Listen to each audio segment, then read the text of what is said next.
Driver, गाड़ी दूसरे रास्ते पर मोड़ लें। यहाँ से रैली निकलने वाली है।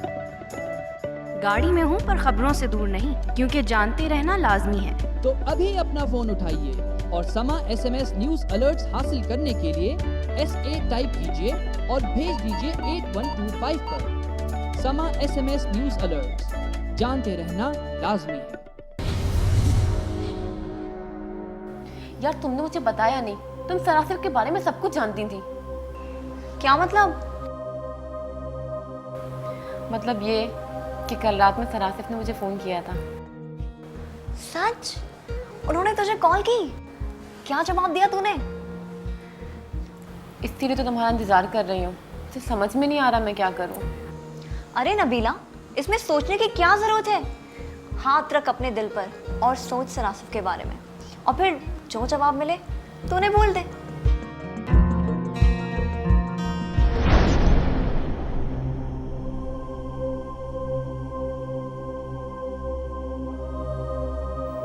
तुम लोगों के लिए जहाज डूब गया है जो इतनी संजीदा हो?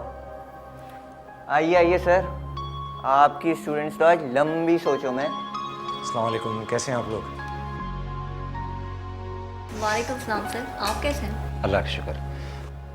सर ये लोग पढ़ती वढ़ती भी हैं या बस? नहीं नहीं नहीं, मेहनत कर रही हैं काफ़ी, एंड आई एम श्योर के अच्छे मार्क्स आएंगे इंशाल्लाह। अम्मी, आप जावेद को बुला लेना, कब से तंग कर रहा है हमें। जावेद! सर मुझे मालूम है ये पढ़ने के बहाने क्या करती हैं। क्या करती हैं? सिर्फ फजूल बातें, और क्या। जावेद! आया अम्मी।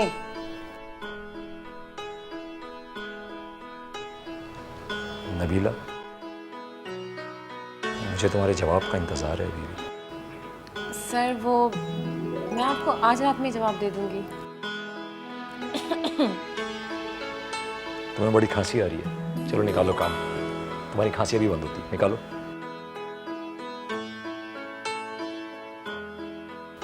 उस रात मैंने खूब सोच समझ के फ़ैसला किया, क्योंकि मुझे लगा कि मुझे भी आसिफ से मोहब्बत हो गई है, और इसी वजह से मुझे हर वक्त उनका ख़याल रहता है, हर वक्त उन्हीं के बारे में सोचती रहती हूँ। ये कच्ची उम्र में पहला तजुर्बा भी बहुत अजीब होता है। जब मैंने उनसे फ़ोन पे अपनी मोहब्बत का इजहार किया तो मुझे किसी बात का, किसी चीज़ का होश नहीं था, एहसास नहीं था। बस ऐसा लग रहा था कि इस ज़मीन पे एक वो है और एक मैं। 2.5 माह हो चुके थे, हालात की वजह से इम्तिहान आगे बढ़ चुके थे, और इसी वजह से हमें 1 माह और मिल गया था। अब हमारा ये मामूल बन चुका था। आसिफ मुझे रोज़ाना रात को फ़ोन किया करते थे। हम काफ़ी बेतकल्लुफ़ हो चुके थे। आसिफ मुझे शादी का कह रहे थे, लेकिन साथ ही साथ वो ये भी कह रहे थे कि मैं अम्मी अब्बू को इस बारे में कुछ ना बताऊं, क्योंकि वो लोग कभी नहीं मानेंगे और हम दोनों के बीच में जुदाई हो जाएगी। मैं आसिफ को खोने से डरती थी, और इसीलिए एक दिन। अस्सलाम वालेकुम आंटी। वालेकुम अस्सलाम। कैसी आंटी आप? हाँ अल्लाह का शुक्र है। आंटी नबीला कहाँ है? नबीला सो रही है, आज उसकी तबीयत ठीक नहीं है, वो आज नहीं पढ़ेगी। आंटी क्यों, खैरियत?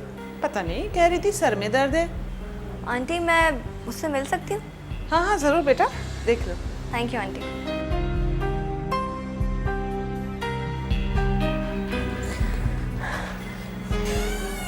राहत, इतनी देर से आई है तो? यार तुम ये बताओ आसिफ कहाँ है? यार उसकी रात से तबीयत बहुत ख़राब है। क्यों, क्या हुआ उन्हें? उससे इश्क का रोग लग गया है। मैं परेशान हूँ और तुझे मजाक की लगी हुई है। अरे मेरी दोस्त, मैं मजाक नहीं कर रही यार, वो तुम्हारे बगैर एक दिन नहीं रह सकता। अब मैं भी बहुत थक गई हूँ रात, मेरी समझ में नहीं आता मैं क्या करूँ। देखो मैंने तुम्हें पहले भी कहा था कि तुम भाग जाओ, मगर बाद में सब ठीक हो जाएगा। मुझे मालूम है कि अंकल और आंटी तुम्हें माफ़ कर देंगे। क्या ऐसा नहीं हो सकता कि जैसा तुम सोच रही हो? अगर ऐसा हो सकता तो मैं तुम्हें ऐसा करने को क्यों कहती? देखो मैं भी एक लड़की हूँ और तुम्हारी दोस्त भी। पता नहीं क्यों दिल नहीं मान रहा इस बात के लिए। दिल नहीं, दिमाग। तुम दिमाग से सोच रही हो। और अगर तुम दिल से सोचोगी तो तुम्हें पता चलेगा कि तुम्हारा दिल क्या कहता है। हाँ राहत, वाकई अब मैं भी आसिफ के बगैर नहीं रह सकती। जब ऐसा है तो तुझे अपनी ज़िंदगी जीने का पूरा हक है, और इस बात की इजाज़त तो शराब ही देती है। और तू कौन सा कोई गलत काम करने जा रही है, सिर्फ शादी ही तो कर रही है।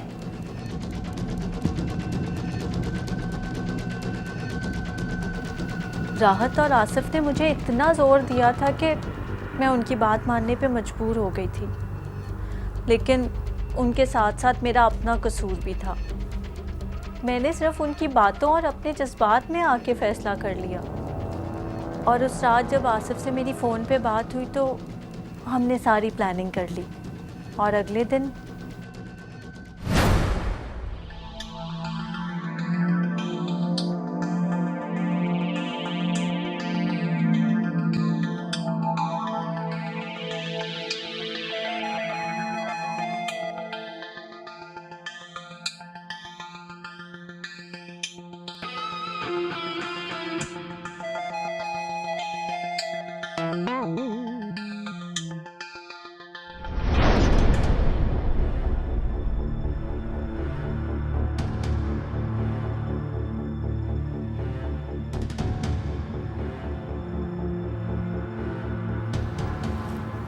कहाँ जा रही हो?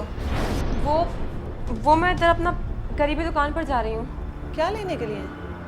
वो मेरा पेन ख़राब हो गया ना, तो मैं अभी आती हूँ। जावेद आता है, वो ला देगा तुम्हें। नहीं, उसे बहुत देर हो जाएगी, मैं बस अभी आई। मैं हिम्मत करके घर से निकल आई।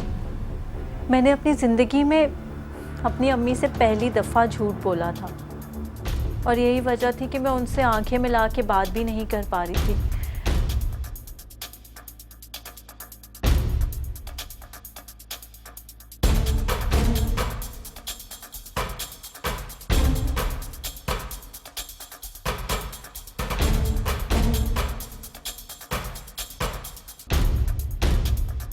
मैं घर से निकल के सीधा आसिफ की बताई हुई जगह पे पहुंच गई, जहां वो मेरा पहले से इंतज़ार कर रहा था।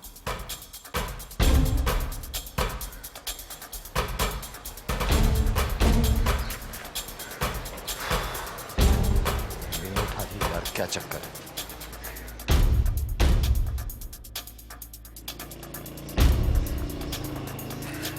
नबीला क्या हो गया? मेरी जान निकले जा रही है और तुम के इतनी देर से आ रही हो यार। आसिफ, बहुत मुश्किल से खुद को राज़ी किया है मैंने। नबीला, सिर्फ तुम अपना घर छोड़कर नहीं जा रही हो, मैं भी अपनी सारी जिंदगी अपने माँ बाप को छोड़कर जा रहा हूँ तुम्हारे साथ। काश ऐसा नहीं होता। कि क्या तुम मुझे पाकर खुश नहीं हो?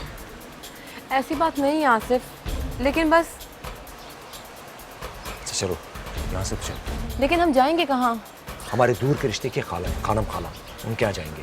इस तरह तो हमारे घर वालों को पता चल जाएगा सब। यार नहीं पता चलेगा, हमारी दूर की खालाएं, ओके? किसी को शक भी नहीं होगा।